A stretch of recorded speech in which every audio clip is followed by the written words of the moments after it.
Assalamualaikum warahmatullahi wabarakatuh. Selamat datang kawan-kawan semua di channel Riam Biru. Terima kasih banyak untuk kawan-kawan yang sudah berkenan hadir di channel ini, dan pada kesempatan kali ini ada satu cerita datang dari Mas Mulki di Pati, Jawa Tengah. Mas Mulki menceritakan tentang satu pengalaman horor yang pernah dialaminya sekitar awal tahun 90-an. Akhir tahun 80-an, mohon maaf.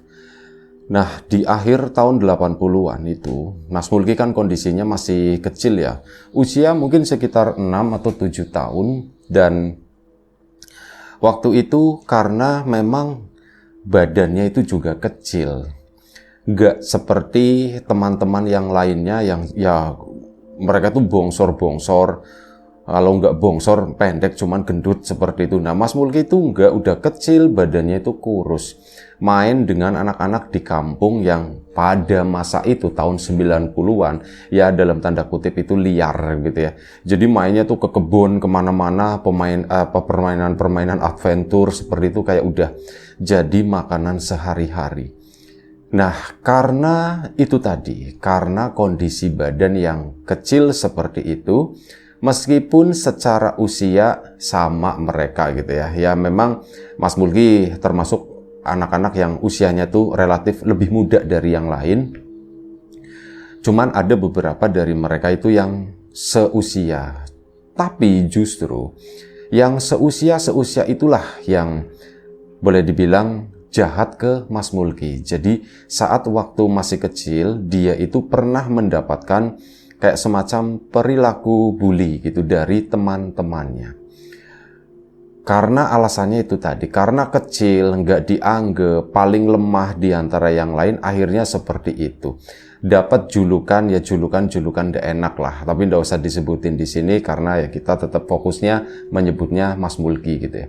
Nah, seperti itu, awalnya dari julukan-julukan sampai pada suatu hari, ini ada satu kejadian, yaitu tadi di akhir tahun 80-an, dan tepatnya itu di bulan Ramadan. Dan sebentar lagi kita akan memasuki bulan Ramadan ya, kalau tidak salah itu bulan Februari, tahun 2000, tahun depan. Nah, ini di tahun itu, di masa-masa Ramadan tersebut, ini kan biasanya anak-anak dulu itu menjadi momen yang sangat berharga ya. Sekarang juga sama, cuman dulu itu anak-anak itu rasanya ini lebih hidup. Karena apa? Kalau malam ini ada kegiatan, kalau malam itu rame, orang tua itu pada begadang. Udah kayak gitu, ada beberapa dari mereka yang ya udah bapak-bapak, meskipun ya pemuda-pemuda itu pada melakukan ronda keliling, bangunin orang sahur, biasanya mulai dari jam 1 pagi itu nanti sampai sekitar jam 3. Nah, ini kan jadi momentum tersendiri buat anak-anak kecil itu ya, termasuk Mas Mulki dan kawan-kawan itu bener-bener antusias. Kalau misal bulan puasa malam ada ronda itu harus keluar, dan ya ikutan main malam-malam juga seperti itu menjelang waktu-waktu sahur seperti itulah. Nah, ini pada suatu malam ceritanya Mas Mulki dengan teman-temannya itu udah pada main di sana. Ada satu tempat di depan rumah salah satu warga yang memang halamannya itu lumayan cukup luas, dan pada waktu itu Mas Mulki rumahnya mungkin berjarak sekitar 5 atau 6 rumah dari lokasi tersebut. Dia datanglah, ini di awal-awal puasa, hari kedua atau hari ketiga itu. Dia keluar ke sana, udah izin sama orang tua, "Pak, Bu, aku mau main ke situ." "Ya, tapi jangan kemana-mana," kata si bapak ibunya. Dan waktu itu baru sekitar 1:30 ya. Memang lagi ronda itu lagi mulai si orang-orang dewasa tersebut. Cuman anak-anak itu memang fokusnya ngumpul di tempat tersebut, pada main-main di sana. Ada pedagang juga di situ gitu ya, dagang nasi buat keperluan orang sahur atau apa itu, ada yang jualan. Ada orang tuanya lah, jadi ada yang mengawasi, meskipun di situ nggak bener-bener ngawasin, melainkan berdagang. Kesana main ke situ kan, ini anak-anak udah rame di situ, udah pada ngumpul. Dan tiba-tiba si Mas Mulki itu dipanggil, "Ki, sini," gitu kan. Mendekatlah si Mas Mulki. "Ki, mau nyobain ini ndak?" katanya. "Apa?" "Ada namanya pijit sarung," gitu. Narator juga pernah tahu, denger itu ya. Jadi intinya permainan sarung itu buat ngerjain anak yang lain lah, intinya begitu ya. Jadi Mas Mulki itu ya sudah sini karena gak mau direndahkan, gak mau diremehin gitu ya. Meskipun memang badannya kecil dan sering diremehkan, ya ditantangin begitu, Mas Mulki ya aja, ya udah sini gitu kan. Akhirnya apa? Mas Mulki disuruh duduk dengan kondisi posisi tertentu, tangan itu dilipat di bawah lekukan kaki gitu ya. Misal jongkok, di bawah antara paha sama betis itu masuk ke dalam begini. Nah itu sarung dipelintir-pelintir gitu ya, diputar-putar, masukin tangan yang satu, masukin tangan yang kedua, kayak dikunci begini. Nah ternyata itu ya tujuannya itu untuk ngebully lagi. Mas Mulki masuk ke dalam jebakan, dan dari situ begitu udah dikunci memang gak diapa-apain. Pertama cuma didorong begini doang, tapi Mas Mulki ya masih ketawa-ketawa begitulah. Sampai akhirnya dia itu diangkat sama teman-temannya. Ya Mas Mulkinya udah mulai panik, aku mau dibawa kemana, Oh sudah enggak apa-apa, yuk ikut gitu kan. Diangkat sama mereka itu menuju ke belakang rumah. Masuk ngelewatin kebun, masih ada rumah di situ, ke belakang lagi ke sana, ke area yang lumayan cukup gelap. Nah, begitu sampai di area kebunan tersebut, yang memang sebenarnya kalau siang itu ya area bermain mereka, cuman kalau udah malam kan itu jadi suasana yang berbeda, gelap, nggak ada lampu, mana terkenal angker lagi di situ, ada pohon randu besar yang udah mati di sana. Nah, itulah pohon itu yang dianggap angker oleh ya setidaknya anak-anak. Plus waktu itu orang dewasa juga nakut-nakutinya tuh begitu. Kalau main jangan di sana. Di situ tuh angker, ada genderuwonya, ada ininya, ada itunya. Pokoknya banyak ngumpul di situ. Kayak di istilahnya itu kayak di situ tuh ada istananya jin, ada kerajaan jin ya, dan sejenisnya begitu ya. Anak-anak pun takut. Nah, Mas Mulki malam itu, pagi itu, dini hari itu dibawa ke sana. Mau nangis gengsi gitu kan. Gak mau nangis juga, aku takut banget. Akhirnya apa? Mas Mulki diem aja di situ. Lepasin lah begitu. Padahal dia itu ngomong seperti itu sambil nahan tangis. Ini anak-anak dasar kejam gitu ya. Mereka pun ninggalin si Mas Mulki di tempat tersebut. Bener-bener ditinggalin sendirian. Mau nangis rasanya gitu ya. Ya akhirnya Mas Mulki pun nangis ketakutan. Dia pun ngeliatin pohon randu itu di depan situ ya. Mungkin jaraknya itu sekitar 10 meter dari tempatnya Mas Mulki. Karena apa? Kesana itu udah semak belukar, nggak bisa ditembus. Karena orang juga jarang mendekat ke arah situ, kecuali orang yang biasanya mau minta-minta sesuatu. Di bawah-bawahnya itu banyak kemenyan atau apa gitu ya.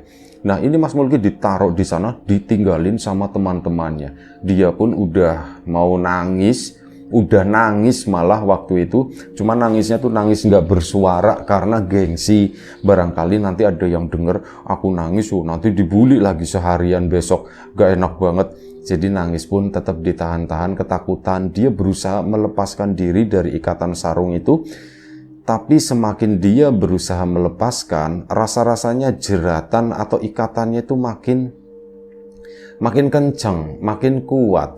Dia pun akhirnya pasrah di situ ya, nggak bisa dia cuman ngeliatin pohon randu gitu yang tinggi menjulang, dan memang kelihatan warna langit itu lebih terang, dan pohon randu itu warnanya juga namanya udah lapuk gitu, warnanya udah bukan hijau lagi, melainkan udah putih, abu-abu semacam itulah, kayu-kayu lapuk, kayu tua. Dilihatin ke sana, yo serem, ini barangkali nanti ada genderuwo yang muncul bagaimana ya. Nah seketika itu ya, bukan seketika sih, butuh waktu lumayan cukup lama, ada mungkin sekitar 5 menit ya. Mas Mulki ngeliatin itu kok pohonnya kok bergerak-gerak ya, apa ada angin atau gimana. Padahal itu cuma tinggal batang-batangnya doang, daunnya itu udah ndak ada, tapi kok kayak bergoyang begini pohon itu, kata si Mas Mulki. Ini apa ya? Jangan-jangan ada yang gerak-gerakin di bawah atau bagaimana. Kok dilihatin lagi, buang muka, terus lihat ke atas lagi begini. Ih, kok begitu pohonnya itu muter, kata Mas Mulki. Dia tuh mulai ngelihat gitu ya. Ya kok pohon itu muter dan makin ini Katanya itu makin kecil, makin kecil, makin kecil. Loh kok pohonnya jadi kayak gitu? Mas Mulki kan tambah ketakutan. Cuman ya dia mau narik itu tambah kenceng, nggak bisa gitu. Sama sekali nggak bisa lepas dari itu. Tambah kecil, tambah kecil, tambah kecil. Dia pun akhirnya ngeliatin ke arah depan terus. Sampai akhirnya pohon yang mengecil itu tadi berubah menjadi seseorang. Ada seorang kakek. Seorang yang tua dengan pakaian itu warnanya dibilang putih ya, bukan, mungkin abu-abu kali ya. Loh kok ada orang di sana, pohon randunya kemana? Pohon randunya itu hilang. Orang tersebut mendekat, makin dekat, kelihatanlah, oh ini ternyata seorang kakek. Tapi siapa ya kakek itu ya? Mas Mulki diem aja. Didatengin sama si kakek tersebut. Si kakek itu pun ngomong, kasihan kamu, kata si kakek itu. Kasihan kamu ditinggalin di sini sendiri. Kamu ndak takut? Ya Mas Mulki, takut mbak, aku ditinggalin di sini sendirian. Nangis akhirnya, jadi beneran nangis. Si kakek itu pun kayak ketawa gitu. Mbak dibukain mbak, aku dibukain mbak. Mas Mulki minta tolong seperti itu. Dan si kakek tersebut akhirnya membukakan talinya itu set satu. Yang kedua pun sama, set kedua lepas dengan mudahnya. Begitu Mas Mulki udah lepas, ini kan karena begini terlalu lama, mungkin aliran darah juga terganggu ya, dan itu tuh bahaya. Takutnya aliran darah ke otak itu terhenti atau bagaimana, itu kan bisa pingsan atau bahkan bisa menimbulkan kematian ya. Karena baru lepas dari itu, ya sebadan-badan itu kayak kesemutan, terutama di bagian kaki sama tangan. Kaki mau berdiri, itu rasanya tuh lemes, keteplek gitu, akhirnya jatuh lagi. Udah, jangan berdiri dulu, kata si mbah itu. Pelan-pelan, kamu itu masih kesemutan, tunggu sebentar. Iya mbah, Mas Mulki nggak ada rasa takut sama sekali. Cuman, pikir-pikir, akhirnya Mas Mulki nanya sama si mbah, "Bah, pohon randunya kemana ya mbah ya?" Si mbah itu pun nengok ke belakang. "Ya pohon randunya ngumpet dulu sebentar, biar kamu ndak takut," kata si mbah itu. "Aku bisa ngumpet ya mbah? Ngumpetnya gimana?" "Ya masuk ke dalam tanah." Ya dikasih penjelasan seperti itu. Fantasinya Mas Mulki pun ya seperti itu. Oh randunya selep masuk. Pantesan tadi muter-muter terus ke arah bawah. Terus ada Simba. Simba itu siapa ya mbak? Ditanya begitu kan. Oh Simba bukan siapa-siapa. Simba itu tinggal di sana di belakang sendirian gitu. Oh begitu mbak. Nah di situ karena si kakek tersebut itu termasuk yang baik ya. Bukan yang menakutkan atau apa. Nah dari situ pun akhirnya apa? Mas Mulki yang namanya rasa takut itu udah mulai hilang. Dan perlahan kesemutan itu pun mulai hilang gitu ya. Dan begitu mulai hilang, si kakek itu pun udah, kamu coba berdiri. Dan Mas Mulki akhirnya berdiri, ngebersihin ini debu-debu yang ada di bajunya itu. Si sarungnya Mas Mulki, sarung tadi, oh ya ngiketnya itu pakainya sarung. Mas Mulki masih kecil ya, keluar itu bawa sarung. Nah ini sarungnya pun dibersihin sama si kakek tersebut. Jeblak, set, itu udah membentuk satu garis, terus dipakein ke Mas Mulki. Udah, sekarang pulang, jangan main lagi, pulang ke rumah ya. Iya mbah, teman-temanku jahat semua, kata si Mas Mulki. Akhirnya apa? Mas Mulki pun jalan ke sana, diantar sama Simbanya sampai di batas tertentu. Jadi daerah yang diantar sampai ke batas daerah yang gelap. Tadi yang sisi Mas Mulki dibuang itu kan daerah yang gelap. Begitu ke sana ke depan, itu udah mulai agak lumayan cukup terang karena lampu penerangan dari sisi belakang salah satu rumah penduduk. Nah, si kakek itu pun berhenti di sana. Udah, kamu pulang. Langsung pulang ke rumah ya, kata si itu. Iya mbah, katanya begitu. Akhirnya apa? Mas Mulki ke sana ke depan. Anak-anak itu masih ada di situ. Weh, Mulki bisa lepas, Mulki bisa lepas. Tanpa ada rasa penyesalan dari mereka. Mas Mulki pun ya karena itu tadi merasa disambut di situ. Wah keren loh, jarang loh bisa lepas seperti itu. Yang tadinya Mas Mulki marah, dia itu jadi Aku disalutin, ternyata sesuatu yang jarang didapat oleh Mas Mulki. Bertentangan banget lah, biasanya itu ya dia kan cenderung direndahkan, ini malah keluar kalimat-kalimat dari teman-temannya itu yang selalu, "Duh, kok bisa sih Ki, bisa sampai lepas begitu tuh gimana? Kamu keren loh." Ya dibegituin, Mas Mulki pun luluh ya. Akhirnya lupa, tadi kan disuruh langsung pulang.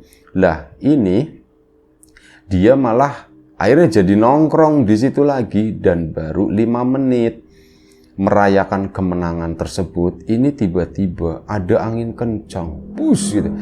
Angin yang tiba-tiba menderu, tiba-tiba lewat, angin yang kencang itu sampai ya pohon-pohon itu daun-daun keringnya itu pada rontok gitu ya.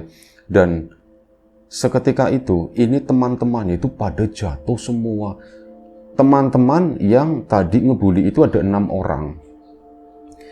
Ini tiba-tiba jatuh semua, kayak ada semacam tali atau kayu atau bambu itu yang mukul kakinya, berak gitu. Itu pada gedebak. Yang cewek-cewek yang nggak ngapa-ngapain, itu mereka baik-baik saja.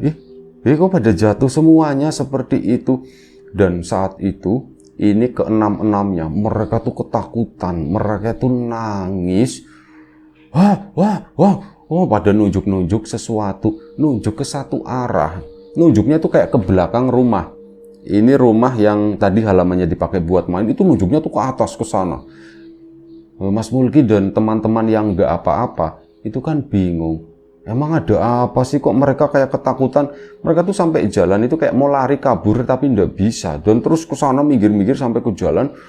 Akhirnya ke-6-6-nya itu pada lari semua, pada ketakutan, pada pulang ke rumah masing-masing atau kemana Mas Mulki itu nggak tahu. Dia pun liatin ada apa ya, akhirnya kan jadi sepi. Yang lain itu yang cewek-cewek sama anak-anak yang nggak salah-salah seperti itu, plus ada orang dewasa yang jualan nasi di situ itu ngomong, udah pulang sana, pulang.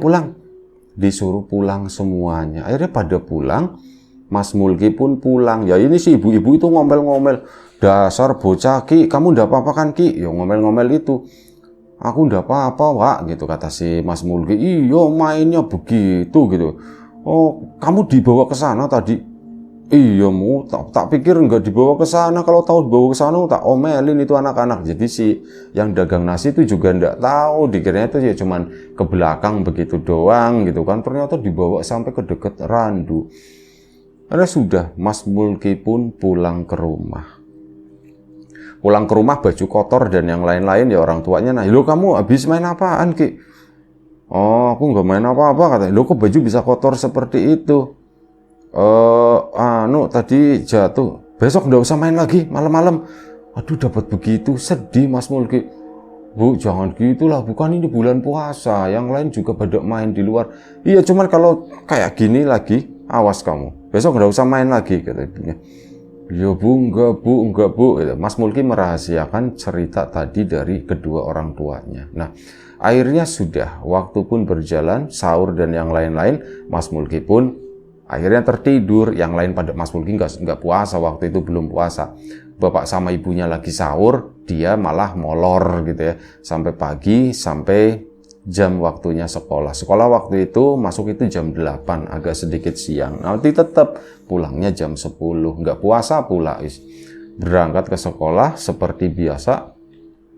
Kan ketemu lagi sama anak-anak yang semalam sekampung itu, kakak kelasnya si Mas Mulki kan. "Ki, semalam kamu nggak lihat emang Ki?" "Aku nggak lihat apa-apa." "Ini loh semalam Mulki loh." Ya diceritakan, Mas Mulki itu sebagai seorang yang hebat, dia itu bisa lepas dari ini semua, tapi Mas Mulki menahan diri. "Aku nggak mau cerita, nanti aku malah disalahin lagi gara-gara aku atau bagaimana."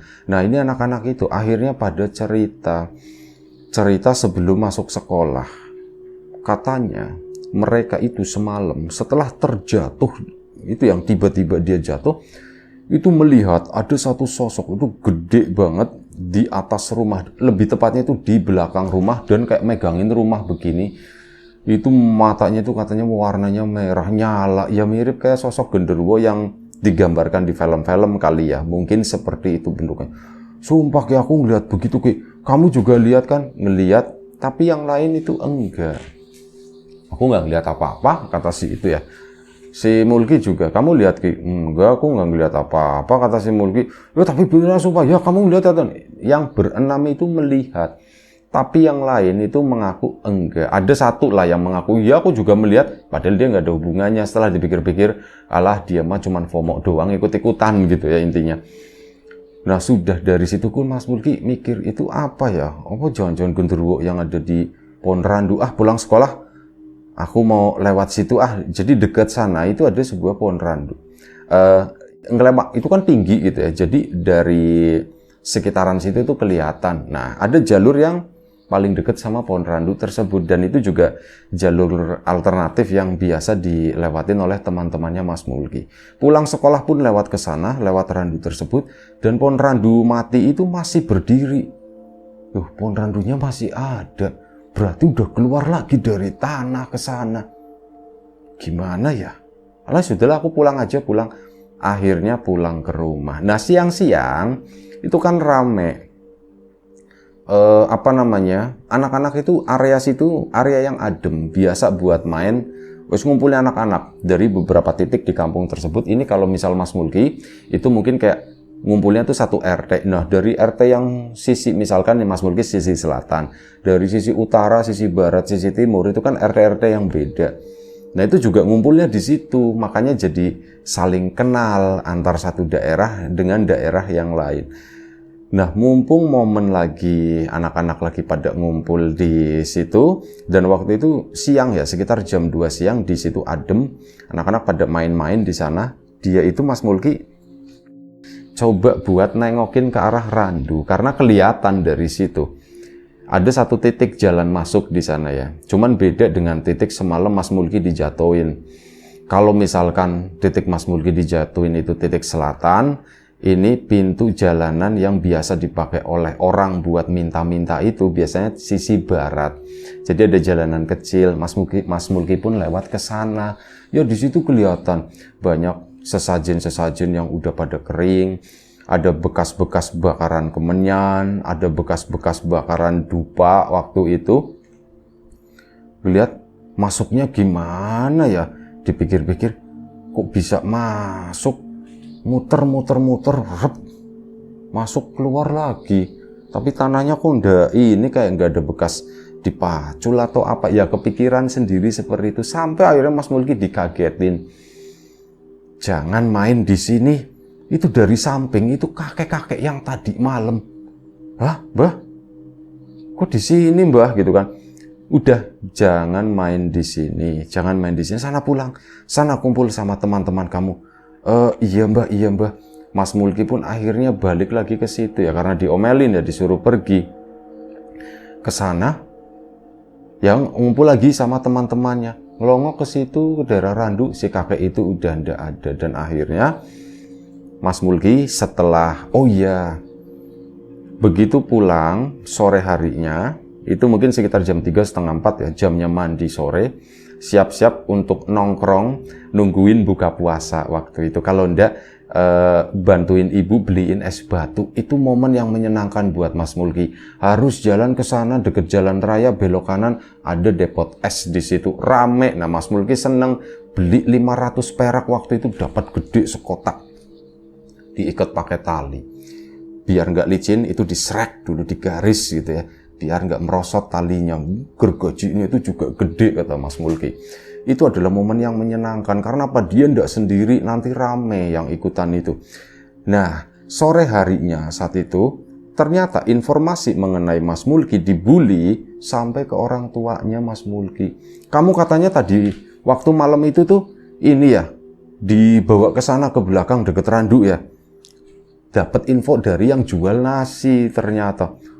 Oh enggak bu, nggak usah bohong gitu ya. Kalau bohong kamu nggak usah main lagi. Iya bu, aku gini. Lah terus gimana, apa yang terjadi? Nah disitulah Mas Mulki akhirnya terpaksa menceritakan apa yang dia alami pada malam itu. Diceritakan ke orang tuanya ya, tentu saja berharap, oh kamu hebat ya, kamu kok ketemu seperti itu, kamu bisa dilepas dan yang lain-lain. Ternyata yang dapat itu omelan. Udah, awas nanti malam gak usah keluar katanya. Bu, kok gak usah keluar bu? Pokoknya gak usah keluar, kata si ibu. Bu, tapi aku kan pengen main, pokoknya nggak ada main-mainan gitu. Kalau mau main sore gitu, nggak malam-malam sahur begitu, ndak, kata si ibunya.